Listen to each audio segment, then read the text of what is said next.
Of course, the separate observer,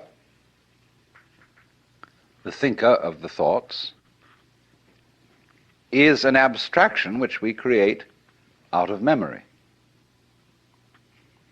We think of the self, the ego, rather, as a repository of memories, a kind of safety deposit box or record or filing cabinet place where all our experiences are stored.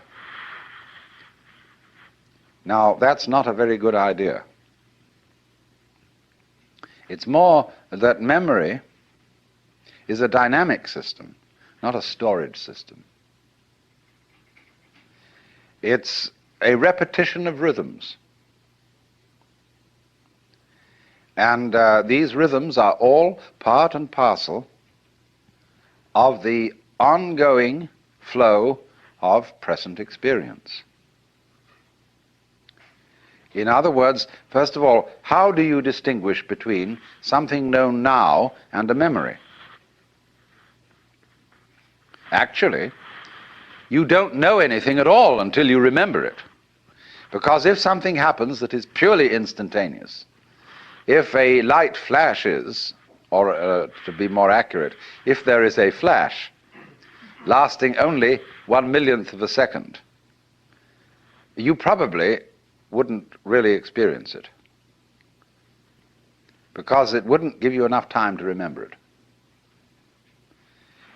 We say in customary speech, well, it has to make an impression. So in a way, all present knowledge is memory, because you look at something and for a while the rods and cones in your retina respond to that, and they do their stuff, jiggle, jiggle, jiggle. It's all vibration. And so as you look at things, they set up a series of echoes in your brain. And these echoes keep reverberating, because the brain is very complicated. First of all, everything you know is remembered, but there is a way in which we distinguish between seeing somebody here now and the memory of having seen somebody else who is not here now, but whom you did see in the past, and you know perfectly well when you remember that other person's face, it's not an experience of the person being here. How is this? Because memory signals have a different cue attached to them than present time signals. They come on a different kind of vibration.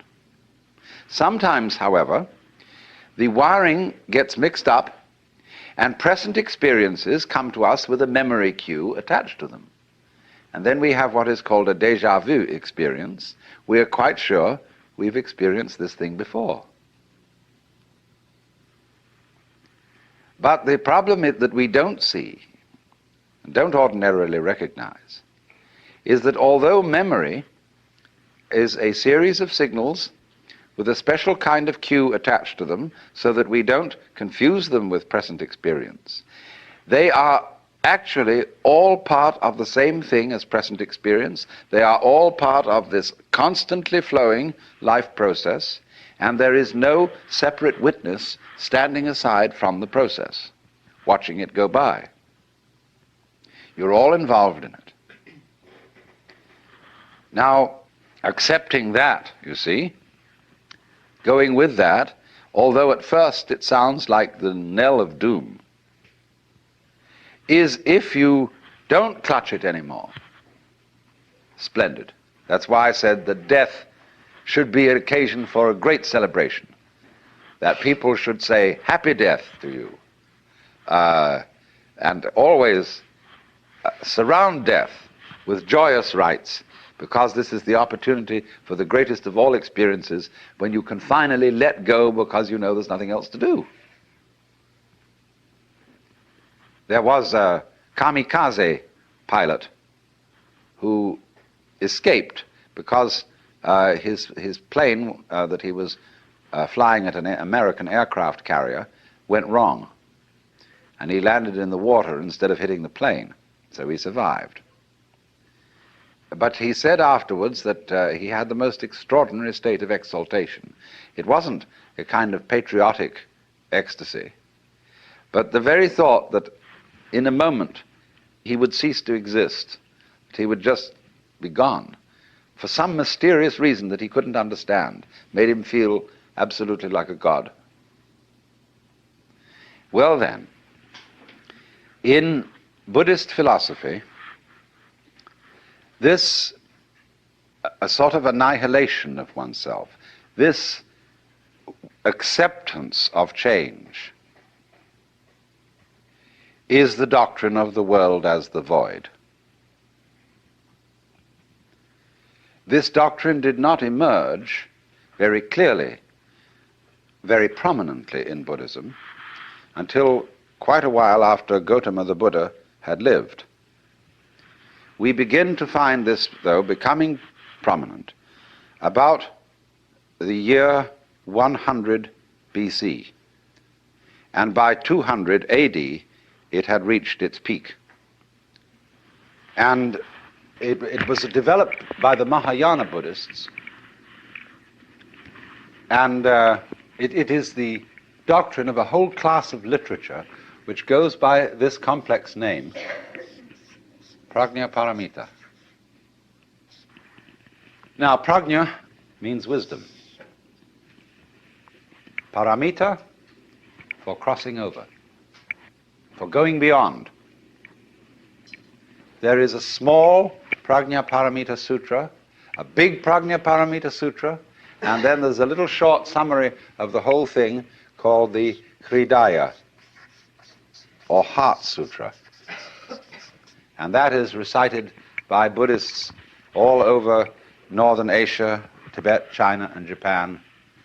And it contains the saying, that which is void is precisely the world of form, that which is form is precisely the void.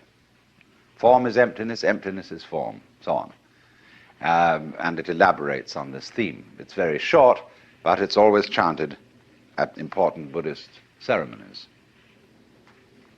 And so it is supposed by scholars of all kinds who have a missionary background that the Buddhists are nihilists, that they teach that the world is really nothing, there isn't anything, and that there seems to be something is purely an illusion.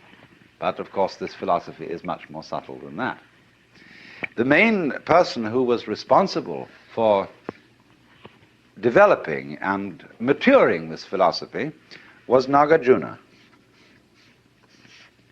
And he lived about 200 AD.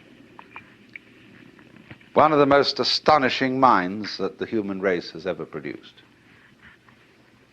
And the name of Nagarjuna's school of thought is Madhyamika, which means really the doctrine of the middle way. But it's sometimes also called the doctrine of emptiness, or Shunyavada, from the basic word shunya, or sometimes shunya has ta added on the end, and that ta means ness, emptiness.